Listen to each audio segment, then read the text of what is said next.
2, 3. Thank you.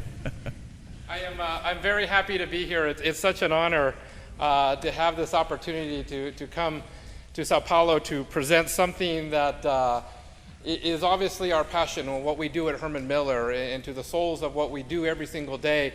We are excited to introduce to you the concept of the living office. And we've been so fortunate to be able to see some beautifully designed spaces, both in North America and here in Sao Paulo. And thank you for those images, because they're so inspiring about what space can be and what space can really do to us as humans, correct? And so what I want to do is introduce to you something that is new to Herman Miller. About a year ago, we introduced it in our annual trade show. But before I do that, I want to start you to think about how will work change in just 4 short years. Okay. In 2018, will we be working a little bit differently? Huh?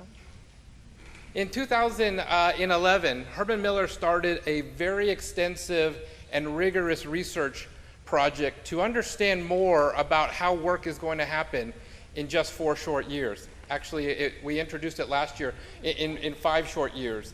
And really, when you start to look at kind of the trends that are going on right now that we are all dealing with, is in 2006, there were only 100 million smartphone users.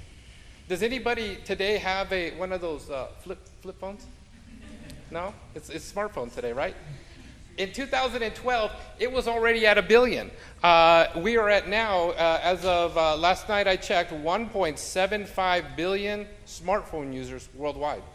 That's pretty astonishing. In 2006, 12 million Facebook users. Okay, Facebook, everybody have a Facebook page? In 2012, it was 1.06. It is now 1.28 of about a month ago. And in 2006, iTunes did not even exist. But they're already at 800 million apps and growing every single day. It's astonishing, right? The rate and the speed that technology and applications are changing the way that we do work. And last year, Google Glasses, everybody familiar with Google Glasses? Was introduced. And a couple months ago, they actually went on sale. Did anybody buy one? It was open to the public where somebody could actually go and buy. Generally, you have to apply for wanting to use the Google Glass right now. But they put them on sale for 1 day. But nobody really went out to buy them yet, right? But is the Google Glass going to change the way that we use our office space? It's changing the way collaboration is happening today. About 3 months ago, Google purchased a company called Ocular VR. Ocular VR is a virtual reality Google Glass that you wear, okay? The virtual reality of putting you in a space virtual that you can collaborate with any individual, just like we saw Primo join us by video conference. Ocular VR and Google are now heading towards the direction of where you can wear glasses and collaborate and exchange information and have the person look as if they're right there in the same room to you. So maybe by next year, Primo can still be in San Francisco, but virtually we'll all be looking at them through our virtual reality glasses. What is that going to happen in 2018? Does anybody know? Herman Miller, we don't know. Okay, but our research project really had us take a look at the hypothetical ways, the ideas that were plausible in the year 2018. And when you look back at some of the innovations, I chose Apple here, obviously because there's a very nice progression, okay? And you look at kind of what Apple has been doing since 1977. Came Lisa, came Macintosh, came iMac and iPod and iPhone, and boy, we are here today. But look at this distance. In only 3 short years, the iPad has changed the way that work is happening in the workplace, right? And it's scary to think that just 4 years ago, 5 years ago, the iPad didn't even exist. But it's allowing collaboration, instant connectivity in the workplace to happen at such an increased rate. You think about 5 years from now, Will we all still be using an iPad? Who knows, right? We may be on to that next innovation. We may be on to that next device. Will it even be a device? We don't know, but at the rate that technology is changing, and this is an image, I spoke with Greg, I said, I'm so glad you shared this image already because now I don't feel like I'm copywriting the image. But when you look at what Google Glasses is doing today to enhance collaboration, it's changing the way that we work. This is what we call wearable technology, right? It's in our world today. This is for this, I apologize, American football. I live in Colorado in the US, and this is an innovation by the company Reebok that the American football players, when they put their helmet on for the little ones, okay, to avoid the clashing, the concussion, this is wearable technology that this right here turns red when the little ones hit heads, and it detects that there's a possible concussion. And so the coaches can look now for the color that says green is good, red is you got to come off the field. But it's wearable technology that is right now changing how we're doing work, right? These are the things that are becoming so quickly amongst us. I share the image of the Google Glass, and every time I do this presentation, I learn something new from the audience. It says, you know what, Google Glass was so last year. I said, tell me more about that. They said, it's now about a contact lens. Okay, to replace the eyeglasses, the contact lens in your eye has a microchip in it that does the exact same thing as Google Glasses. So wearable technology, no longer do you need your ears. You really just put it in your eye to be able to do the same things that Google Glasses. And the innovation is coming extremely quickly. And so when you think about what may happen in 2018, only 4 short years from now, we think and we look at spaces that are traditionally always been designed with your typical hard drywall, right? This is how you create private offices, and this is how you divide space. You know, in 2018, the walls may just become digital, made of glass that you simply touch. And it becomes your computer, it becomes your iPad, it becomes everything that you need to have displayed on a wall. Wall format display glass that not only lets you collaborate instantly, but allows you to make changes in real time on a flat glass surface. These are the innovations that are coming that are going to change the way that we design space. But think about it this, in 4 short years, could we be living and working in a situation where this person here gets to change the outside view by pushing a button? And if you think about it today, if you go back to your office and you say, wow, maybe I have a beautiful view of the city or the park, but wouldn't it be nice to push a button and instantaneously change it to as if you're flying in an airplane, right? This can become what's plausible in the year 2018 that will really change all of the work that we all do and when we're designing, you know, these spaces for our customers. But I'm going to share some statistics, and some of these statistics are from US numbers, but freelancing becomes a normal way of life. It already has. Contract workers are increasing at a high rate. 17 million people. In just 6 short years, there'll be more of that full time. It's kind of scary, right? You know, we traditionally think of most employees who work in our companies, you know, as being full-time employees, but the shift now is that more and more contract workers are coming into the workforce, okay? Goodbye to the 9 to 5, which has typically always been the hours that most Americans work, okay? And I know that the difficult balance between work and life exists, but it doesn't mean that we're working more or less, but it's just differently. That work is spread out throughout the day and even into the night. And so this is becoming the reality of what most American workers are experiencing.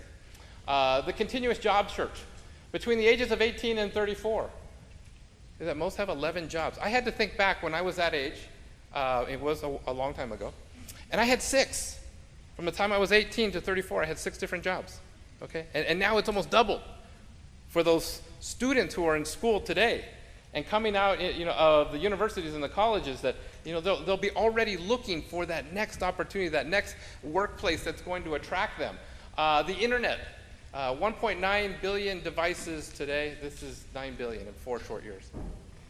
It's amazing to think that how dependent we are on our technology and how dependent we are on our devices, that this number just continues to grow and grow. Some statistics about, again, U.S. workers and what we call the vanishing boundaries of our workplace, right?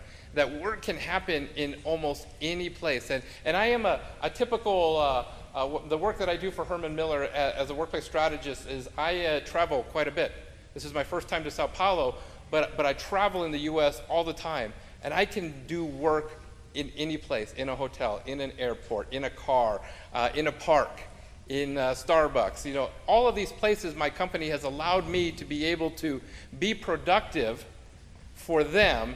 And these are just the statistics that we see today of how people are moving away from the traditional high-rise, sky-rise office buildings.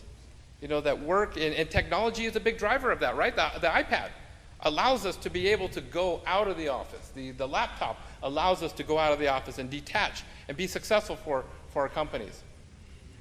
So all of this is really creating what we have coined at Herman Miller as a new landscape of work, right? We're dealing with a lot of different things that our customers and our clients are dealing with as it relates to their specific workplace. And in this new landscape, any person can connect with any other person, information, idea, or even machine. This is, again, a reality that we know today. The new landscape of work is inherently global. As I've just experienced in here, I've been in Sao Paulo less than 24 hours, and already I've seen such a beautiful, large city, but it's a global city that does exactly the innovation and economic strength are distributed across it. I was not aware of that, but I see that in a lot of the buildings and the offices that you shared today. It was wonderful to see. The new landscape of work is the life cycles of ideas, products, and whole businesses has accelerated from decades to years and from minutes to milliseconds. So what happened before to generate an idea for an organization generally took a long time. Today it happens like that. And companies grow at an alarming rate, a high speed of all of a sudden a business is grown. And this is a new landscape. And the new landscape exists physically and virtually at the exact same time. This is what we call the living office. And at Herman Miller, we were excited a year ago to introduce, the first time in our industry, an idea and a concept that has already changed the way that we go to business as we talk to our customers about designing their space. And to us, it really is about helping them through what we have learned through our research is naturally human to all of us. And the best way that I can start to share this is just through a short video of what a living office really is. Change happens fast. It's important to keep up with the next big thing. But what if the most important thing isn't a thing at all? It's a place. It's lots of places. Becoming a network where people gather to do great things. That place where design and passion grow into art and culture. A place where this can feel more like this. We call this place the living office, and it's happening all around us. Multiple elements working in harmony. One thing transforms many things. Focus becomes collaboration, becomes transitional, becomes privacy. Components and technology working together to be agile, to be connected. The changing landscape of today compels us to innovate for your tomorrow. Our goal is to apply a greater understanding of human beings, how we are motivated, and how we create to enhance the total experience of work. We strive to make a place where you and me, and perhaps even some of these guys, can do great things.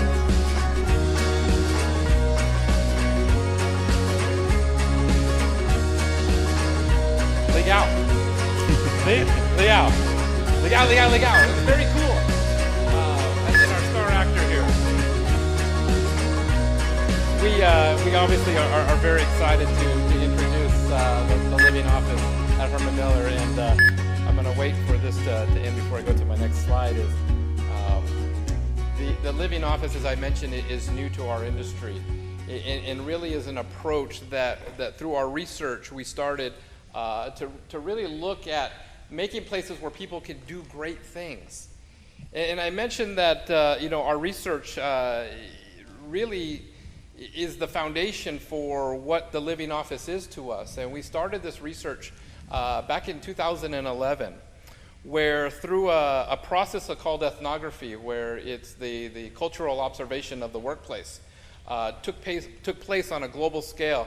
We started in North America, we went to the UK, Eastern Europe, we went to China and India and Australia, and South America and Latin America to gather really the fundamental understanding of how work was happening in each of these areas, so that we could really start to begin to know that we could do great things. And moving, from this kind of work, right? This is similar to the slides that Greg showed at the very beginning. That this is how work used to be, to maybe work like this.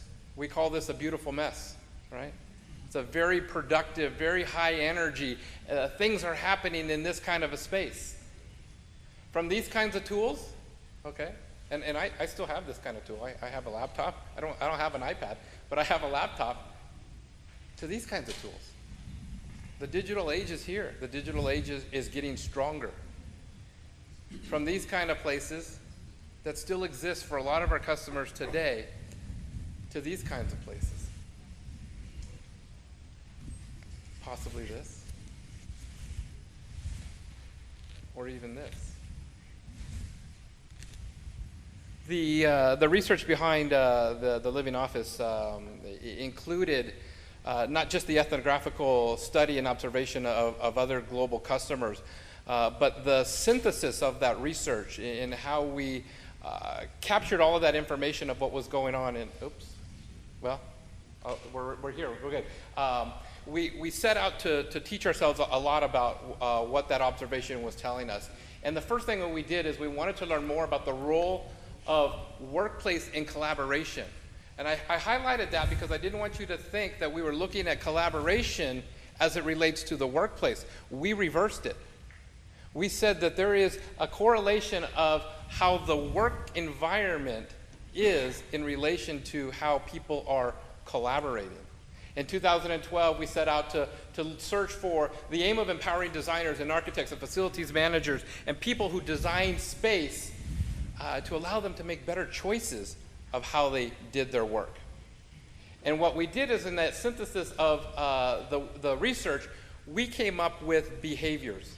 And it was important for us to identify that behaviors drive a living office. It's how the people are using the space that allows us to create a living office. And it really is the foundation as a behavior. And so the modes of work that we identified, and there were actually about 35 of them, we looked at the 35 original and said, this really could be pared down to 10.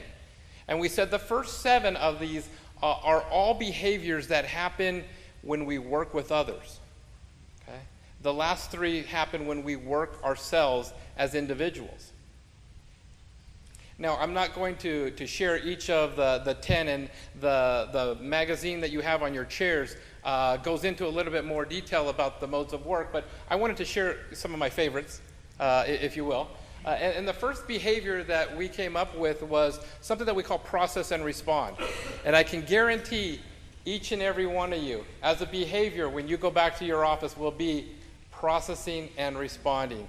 It's the work generated by work. It's us simply typing emails and returning our voicemails, right? It's the work that we do, and a behavior that was easily recognizable that happens globally. It happens in China just as well as it happens in the UK, is that behavior is repeated of us processing and responding to the work that we all do. And once we now know and understand better about that behavior, it allows us to now have a fundamental, better understanding as human beings about that work. The next one is create. Create is a behavior that some of you may do if you're in an innovative company, but it's the creation by one individual that solves problems and develops deliverables, that is really using the mind to create that next idea for their company. And so has anybody is in that role? Create, right? Yeah, people create, and it's a natural behavior that we've noticed across the globe. Now the next one is one that is challenging for a lot of organizations, and it has to do with the behavior called contemplating. Okay?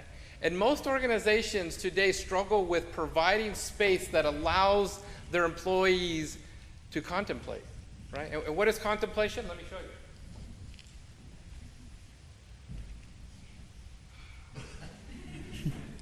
This is natural, right? It's being able to close your mind to everything and just simply think.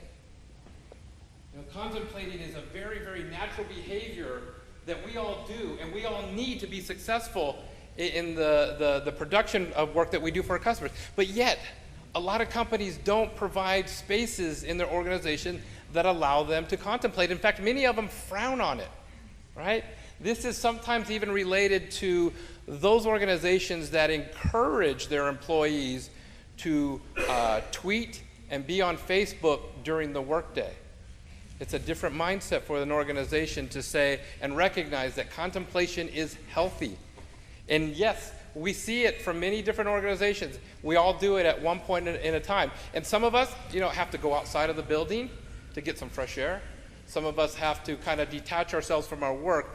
But to contemplate is a behavior that's every organization has those employees that do that. They just don't provide the space that allow them to do it. Chat is another one. Chat is, and I'll go through these very quickly. Again, it's in the magazine, but chat is really those types of interactions that we have when we're walking just down the hallway with our coworkers, where we're asking them about the score of the game that night, or did you see America's Got Talent, or did you see The Voice on TV last night? It's that simple conversation between two people that really has nothing to do with work, but it's a behavior that everybody does. And if you think about it in your daily activities, do you chat? We all chat, right? We all have that spontaneous conversation. But converse is another behavior. Converse is purposeful. Converse is really about business. It's really about work. It's with generally with a colleague, could be two or more people, but you're purposefully talking about something related to the business. And conversing exists everywhere. Huddle is a term that's generally used in many organizations, and they provide spaces called huddle rooms. And huddle rooms are when 2 or 3 people get together and they're taking immediate action. It's a behavior that exists today in the workplace, and some organizations can support that very, very well with rooms that allow huddles to happen. But huddles can happen even outside of enclosed walls. Huddles can happen in the break room. Huddles can happen by the elevator. Huddles can happen in the open space.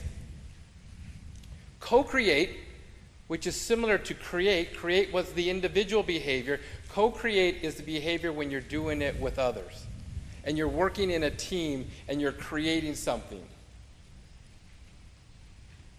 Warm up and cool down is another one of my favorites, and this is a terminology that we use, and really the behavior that we saw, quite honestly, a lot in the UK, but we do it in North America quite a bit. I don't know here in Sao Paulo if you guys do this, but imagine this.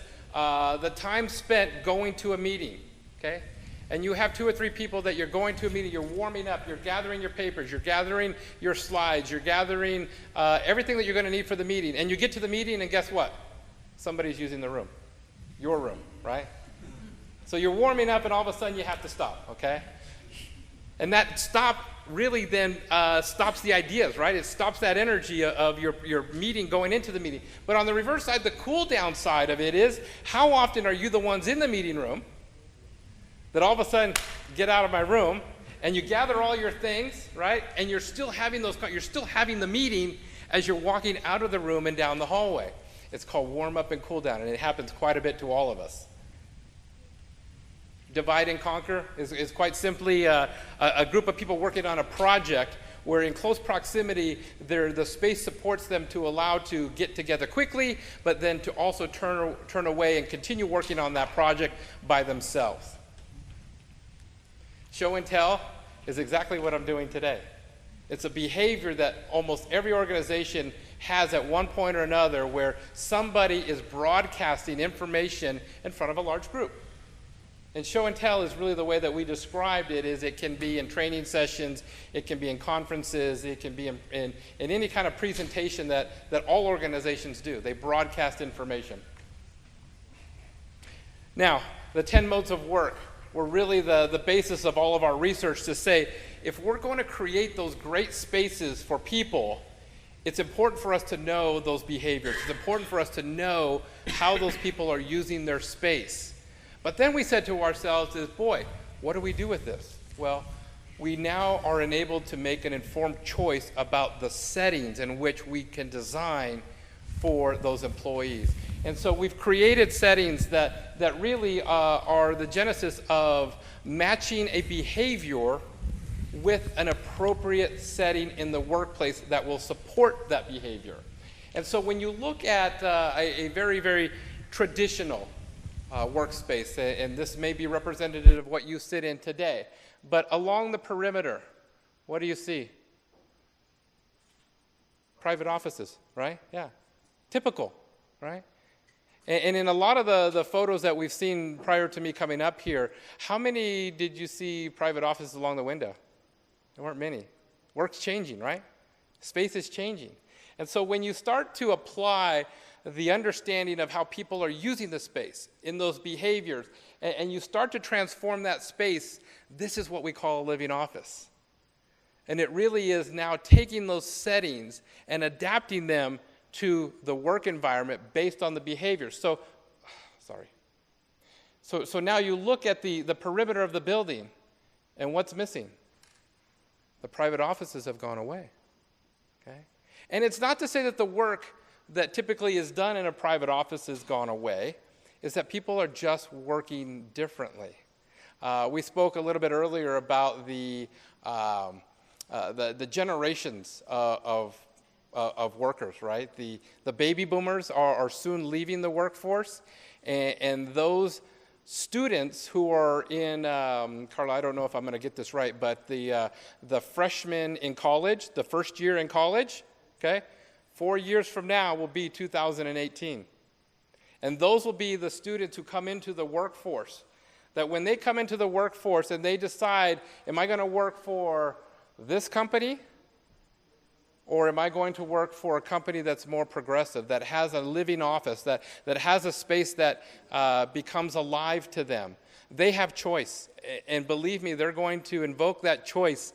And the organizations that can support these behaviors are really going to be the ones that attract that top talent, the most knowledgeable worker. Those students who are going into college today and will graduate in 4 years with that degree are going to come out with choice. Some of these spaces, don't happen obviously just by chance. In addition to the research that we did to develop the modes of work, there are a lot of other exciting things that we're doing at Herman Miller that a lot of people say to us as a furniture manufacturer, right? Herman Miller manufactures chairs and tables and cubicles, right? We invented the cubicle. But when we tell them the research that we are doing behind closed doors, we have a partnership with Dr. Paul Zak, who is a PhD at Claremont University. He's done his postdoctoral work at Harvard. But Paul Zak has discovered something that is naturally human to all of us. It's called oxytocin. Is anybody familiar with oxytocin? Oxytocin is a natural hormone that our brains produce that is specifically tied to our mood and our happiness and how we trust one another in our lives. And what Dr. Paul has discovered is that you can make a distinct tie and connection with how we evoke a behavior and an emotion to how space is designed. And we use Dr. Paul's research to redesign our corporate headquarters to really apply those learnings to the living office. And there's, believe me, Dr. Paul sits in our corporate headquarters, and he actually draws blood from Herman Miller employees. He's measuring the oxytocin release of us and how we use spaces like this so that we can better understand our happiness and our mood of the work environment around us. And it's quite interesting when we tell this story is, yes, we are guinea pigs in getting our blood drawn to support his research, but we're using his research to really support that the way that we trust amongst each other is based on knowledge and research. And so you ask oxytocin, I don't get it. How do you get oxytocin to release? It's natural, it's in our brains. Well, Dr. Paul said it's very easy. He said, go up to somebody and give them a hug. A hug is the best way and the fastest way to release that oxytocin in our brain. And Herman Miller is already, we love to give hugs at Herman Miller. It's part of our culture. We were already a hugging organization, and I think Paul knew that to say, boy, I can build upon this by now measuring the oxytocin release in the blood. Another part of his research is part of our culture at Herman Miller is it's okay for us and actually encourage that we check our Facebook page and that we are sending tweets. Now, for some organizations, it's frowned upon. We understand it. At Herman Miller, we are encouraged to do that because part of Dr. Zach's research was measuring the oxytocin release when we spent time on social media. And it just makes us happier. And so when we can take that research and develop it into things like the living office, we're able to make and match better settings to those behaviors. And I'll just kind of flash through a few of these, some work settings that are obviously designed to support collaboration, to support communication internally. A lot of these products are now being developed and will currently be introduced this year that support the living office. And when you can look at space like this and know that, boy, if I'm sitting there and I'm encouraged to be able to connect socially to the world outside of me, it's a better place. It's more of a living office. And these are the ideas and the concepts that are supporting the way that we are designing space and the way that we go to market with the living office. These are spaces that allow us to not just research information, but also to share information with our colleagues, with other people. A work setting that's designed to really build upon the work environment for those structures that have large plazas or large cafeterias. That work is encouraged to move away from your assigned space and do work in open spaces. And so that next fundamental question, well, how do you assemble a living office? Well, okay, we identified with the customer, how are you really working? We matched the behaviors with the organization. And culture and business drivers are also extremely important part of this process. But then we match it with the work setting that allows us to develop a landscape that really takes an organization from, you see all those private offices on the exterior, to something more like this. But we know our customers say, if I'm here today, I can't literally do this and be here tomorrow. And we say, that's okay, we understand that. And so maybe you're here, or maybe you're here, and maybe we help you get to here, but without that research of understanding more about who you are and the behaviors in your workplace, this is really the first step to kind of move away from your current work environment. Metrics are also part of this equation, that we're able to bring forth our knowledge of how we help a customer look at the difference between, individual square footage per seat, or square meters per individual worker. It's a saying is 214 square foot here, 226, but look at the amount of work seats. I moved from 124 to 210 in the living office. And so when we can gather these metrics about, hey, what can I gain from doing a living office, we can help them really understand that. We can help them understand the concept of sharing seats And what does that do for a living office? Group space and workstations in different ratios is part of creating a living office, but then also illustrating it for them so that they have a clear understanding about the different types of settings we're developing for them as it relates to their landscape. We've even developed an app, a tool that we use that really looks at the organizational character to develop a conceptual layout. So by asking 7 simple questions about the organization itself gives us a better idea and more fuel to be able to design a living office for an organization. And so this is just a way that in real time we're able to take a customer through an assessment and learn more about their behavior so that we start to see this traditional plan change to those settings that more represent them based on the character and their culture of their organization. That is a living office, and I'm thankful for you guys giving me the opportunity to share that with you today.